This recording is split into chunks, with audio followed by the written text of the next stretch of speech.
O Ministério Público do Tribunal de Contas da União prepara um pedido para que a Controladoria Geral da União revise contratos do poder público com empresas do bilionário Elon Musk. A apuração é do Gustavo Uribe. O pente fino seria feito nos contratos vigentes e seria avaliada a possibilidade de revisá-los em medida de caráter cautelar. O argumento é de que o poder público não pode ter relação com empresas que não se submetem ao direito brasileiro. Vamos ao debate. Felipe, rever contratos com empresas de Elon Musk é um revanchismo na sua avaliação? Eu não saberia dizer, Leandro, até porque o TCU, a rigor, ele é um órgão consultivo e é um órgão independente, não vinculado ao Poder Executivo. E há recomendações, sim, ao Poder Executivo, coisa que ele fará, o órgão, à Controladoria Geral da União. Por outro lado, eu consigo enxergar, e muito bem, eu acho que todos conseguem enxergar nas provocações do Elon Musk, uma grande articulação internacional, parte da extrema-direita, e uma articulação também para salvar parte dos negócios do próprio Elon Musk, que comprou o Twitter, agora X, por um valor muito maior do que ele vale, as ações vêm caindo, e com um problema também as suas próprias empresas, como, por exemplo, a Tesla, que tem a sua tecnologia de carros elétricos sendo ultrapassada por empresas chinesas.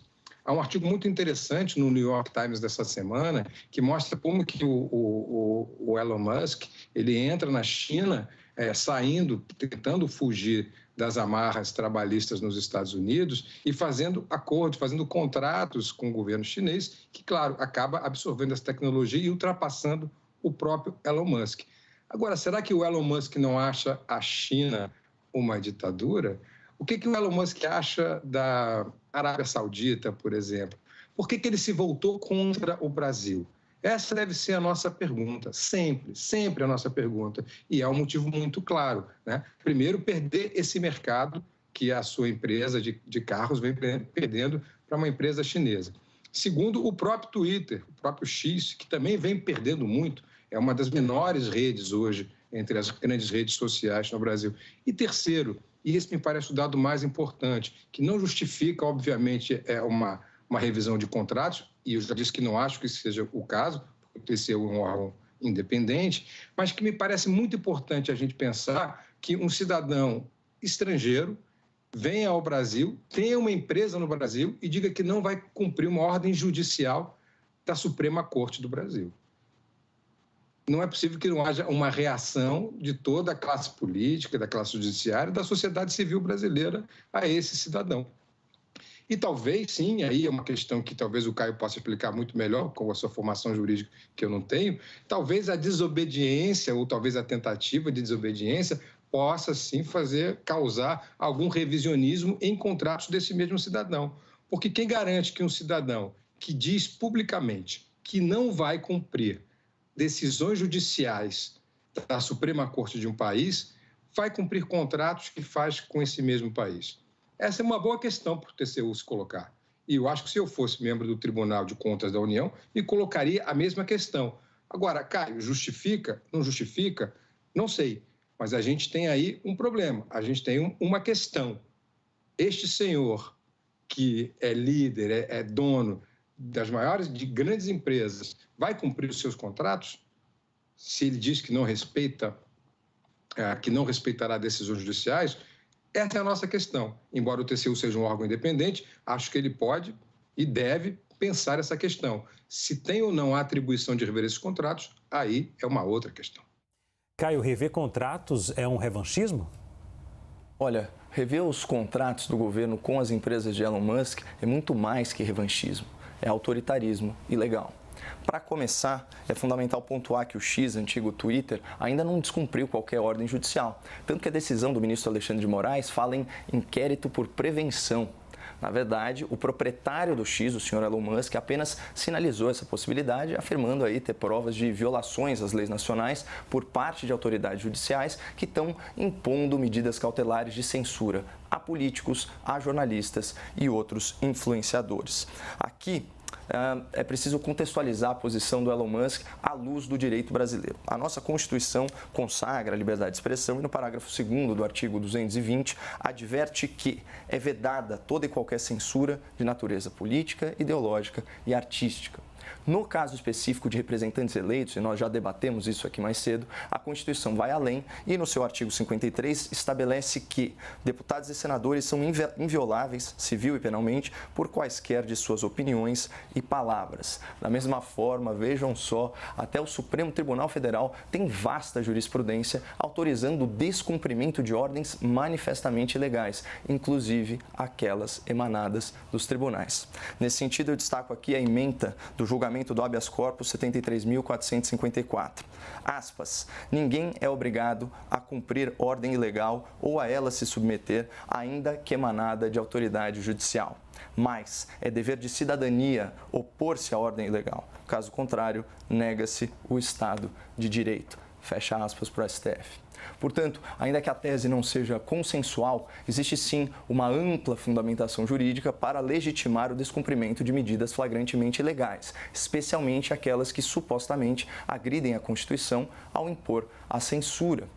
Essa que é a tese defendida por Elon Musk, que hoje mesmo, dia 10 de abril, fez o seguinte comentário.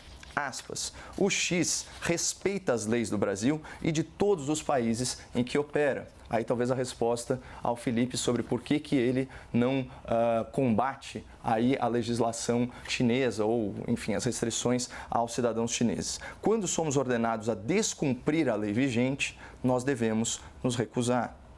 Mas sabem o que seria verdadeiramente legal? Uma eventual suspensão, ou melhor, uma quebra de contratos entre o governo brasileiro e outras empresas do senhor Elon Musk. Primeiramente, como eu já disse, porque nenhuma contravenção, obstrução ou desobediência foi efetivamente praticada pelo X até esse momento. Em segundo lugar, porque as partes envolvidas não foram sequer denunciadas, muito menos processadas e condenadas.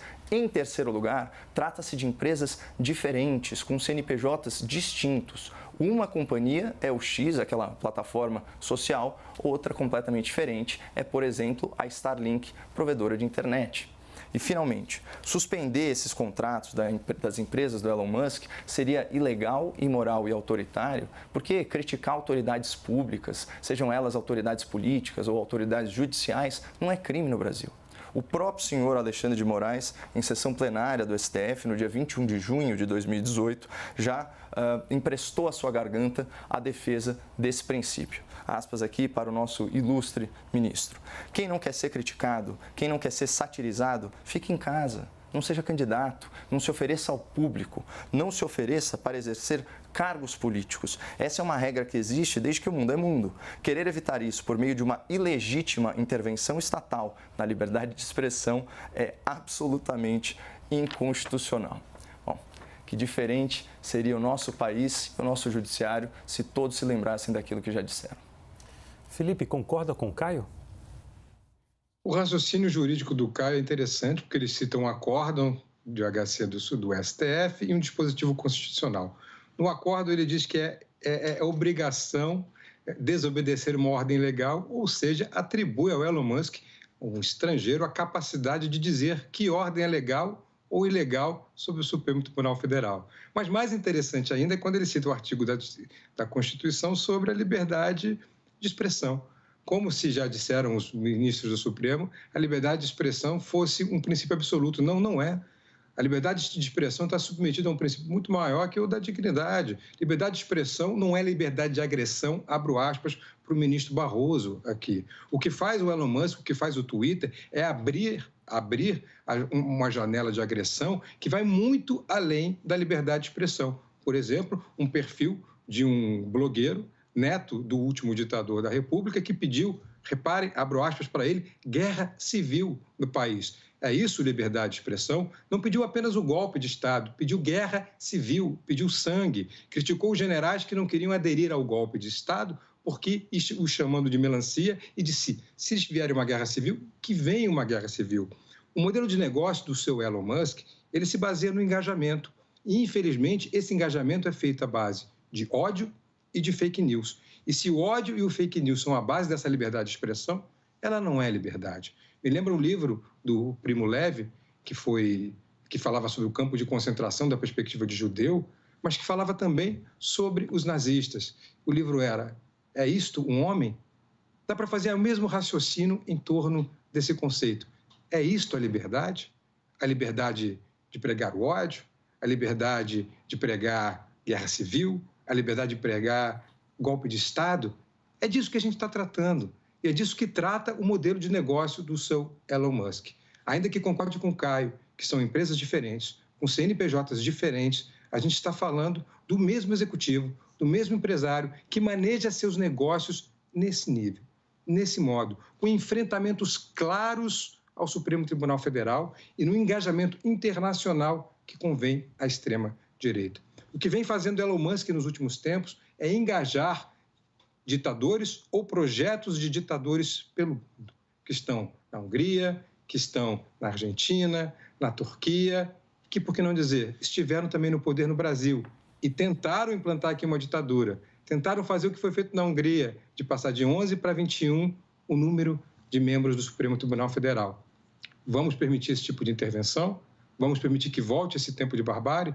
Essa é uma das questões que a gente tem que responder também nesse tipo de processo. Caio, 1 minuto.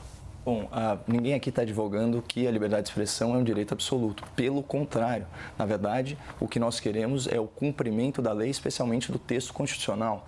A própria lei já coloca aí os limites da liberdade de expressão. Ela, por exemplo, diz que é livre a manifestação do pensamento, vedado o anonimato. Essa sim é uma questão que poderia ser melhor regulamentada nas redes sociais. De qualquer forma, a gente pode citar também os crimes contra a honra, os crimes de incitação.